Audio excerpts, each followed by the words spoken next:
Welcome to Deep Dive. Today, we're tackling a really interesting hypothetical scenario, but one with potentially huge real-world ripples. Imagine the U.S. slaps a massive 50% tariff on everything coming in from India.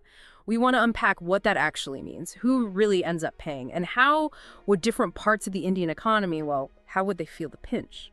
It's a fascinating thought experiment, isn't it? Because on the surface, tariffs seem simple, just a tax. But the reality, the economic consequences, they spread out in ways that most people don't really expect.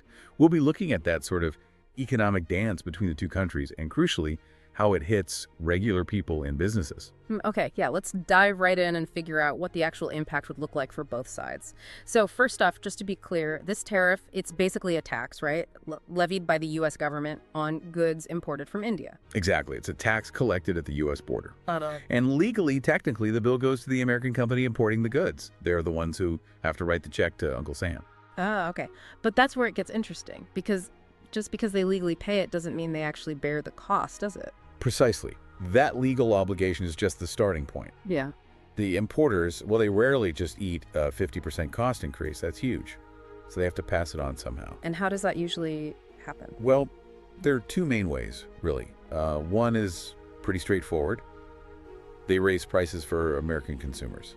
So you go to buy something that came from India, maybe clothes, maybe auto parts, and suddenly it costs a lot more. So the U.S. consumer pays? That's one possibility. The other way is they might just buy less from India. They look at the new total cost and say, nope, too expensive now, which means they reduce their orders, maybe drastically, and that hits the Indian exporters directly through lower sales. Right. So even though the Indian business isn't paying the U.S. government directly, their products suddenly become, well, 50% more expensive in the U.S. market and less competitive. Exactly. The U.S. government gets the tax revenue, sure, but the economic pain, that gets shared. It falls on Indian exporters losing business and American consumers paying higher prices. It's like that double blow concept you sometimes hear about in trade disputes. That's a perfect way to put it. Both sides feel the negative effects, though maybe in different ways. Okay, so we've got the mechanism. Now let's drill down into India. Because a 50% hit wouldn't affect all industries the same way, right? Some must be much more vulnerable than others. Absolutely. The exposure varies significantly depending on the sector, its reliance on the U.S. market, and how easily buyers can find alternatives. So where's the biggest impact? Which sectors are really in the firing line here? Well, top of the list with a very high impact would definitely be textiles and apparel. Yeah, India's a massive exporter of clothes, fabrics, home goods to the U.S. A 50% tariff sounds like it would just crush that trade. It really would. It makes Indian goods instantly uncompetitive. And buyers in fashion and textile, they move fast. They'd quickly look to other suppliers, think Bangladesh, Vietnam, maybe even more nearshoring to Mexico or boosting some U.S. production if possible. So those big textile hubs in India, places like Tirupur, Surat, they'd be facing a massive downturn. A devastating one, potentially. It's not just losing orders, it's losing long-term relationships and market position. Okay, what's next in terms of high impact? Also looking at a high impact, automobile components and engineering goods. India exports a lot of these parts. Right, things that go into cars or machinery made in the U.S. Again, a 50% jump makes those parts much less attractive. Exactly. Think about a U.S. manufacturer choosing suppliers. Suddenly, parts from Mexico, maybe even China, despite other issues, or just domestic U.S. suppliers become way cheaper in comparison. And that hits. Who in India? Is it the big companies or? It hits across the board, but it's often particularly hard on the small and medium-sized manufacturers. You have the ones clustered in places like Pune, Chennai, Gurgaon. They might rely heavily on just a few big U.S. buyers. Okay, so textiles, auto parts. Right. What else is highly vulnerable? Metals, specifically steel and aluminum. Ah, and we've seen tariffs on those before, haven't we, from the previous U.S. administration? We have, so there's already a sensitivity there. But a 50% rate, that would be a massive escalation. It would drastically cut India's competitiveness. U.S. buyers would almost certainly shift demand maybe to Canada because of trade agreements, or push harder for domestic U.S. steel and aluminum. India would lose significant market share. Okay, so those are the really high-risk sectors. What about ones facing, say, a moderate impact? Let's talk about pharmaceuticals. This one's interesting. India's huge in generics, right? Like supplying a massive chunk of America's medicine. Huge. Around 40% of generic drugs in the U.S. come from India, so 50% tariff. Well, that directly translates to higher medicine costs for Americans. Oof. That sounds politically explosive in the US. Higher drug prices are never popular. Exactly. You'd likely see a significant political backlash. Healthcare costs are such a sensitive topic, so there might be immense pressure not to fully pass on the cost. Meaning the Indian pharma companies might have to absorb some of that 50% themselves. Precisely. They'd face enormous pressure to keep prices somewhat stable, which means their profit margins would get squeezed really hard. Demand might hold up because these are medicines, but profitability would suffer. Okay, what else falls into that moderate category? Agriculture and food products.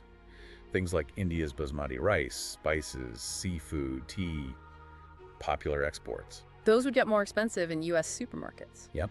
And while some people might specifically seek out Indian basmati or certain spices, niche ethnic demand the average consumer, they'd likely just switch.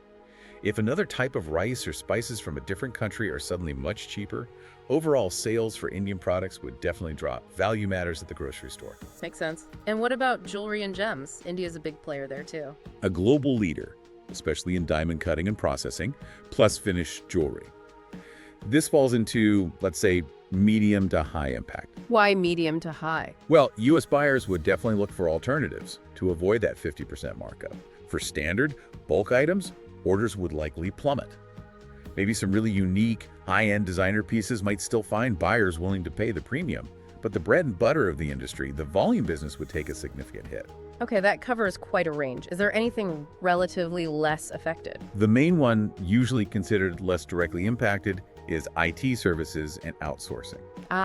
Because tariffs are typically on goods, physical products, not services crossing borders digitally. Exactly. Companies like TCS, Infosys, WeirPro, they're exporting services. So the 50% tariff wouldn't directly apply to their invoices in the same way it applies to a container of t-shirts or auto parts. But is it completely safe? Are there indirect risks? That's the key question. While they dodge the direct tariff, they aren't immune to the overall political climate or other forms of protectionism.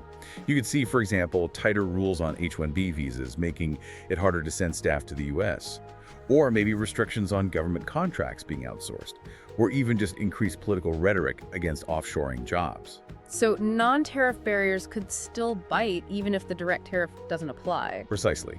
They might face headwinds, just not from this specific 50% import tax. So we'd call it low to moderate impact from the tariff itself, but with those caveats. Okay, so pulling this all together, we've got textiles, auto parts, metals facing the biggest immediate threat, pharma, agriculture, jewelry in the middle, and IT services less directly hit by the tariff, but still potentially vulnerable. That's a good summary. And it really drives home that double blow point again. Indian exporters in those key sectors lose competitiveness, lose orders, lose profitability. At the same time, American consumers face higher prices on everything from clothes to car repairs to maybe even medicine. And the U.S. government gets tariff revenue, but at what cost? Strained relations, less efficient markets. Right. It really illustrates how protectionist policies, even if they seem targeted, often just end up redistributing costs and causing pain on both sides.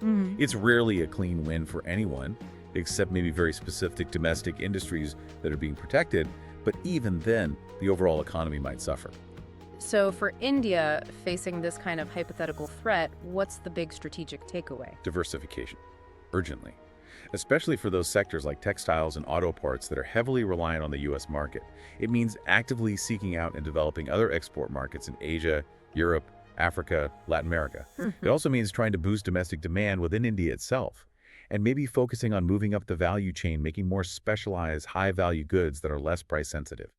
Basically, reducing that dependency on any single market becomes critical for economic resilience. So in brief, this hypothetical 50% tariff, while legally paid by U.S. importers, really spreads the pain. American consumers pay more, Indian exporters sell less. Key sectors like textiles, auto parts, and metals are hit hardest, highlighting a real need for India to diversify its trade relationships. It's a stark reminder, isn't it?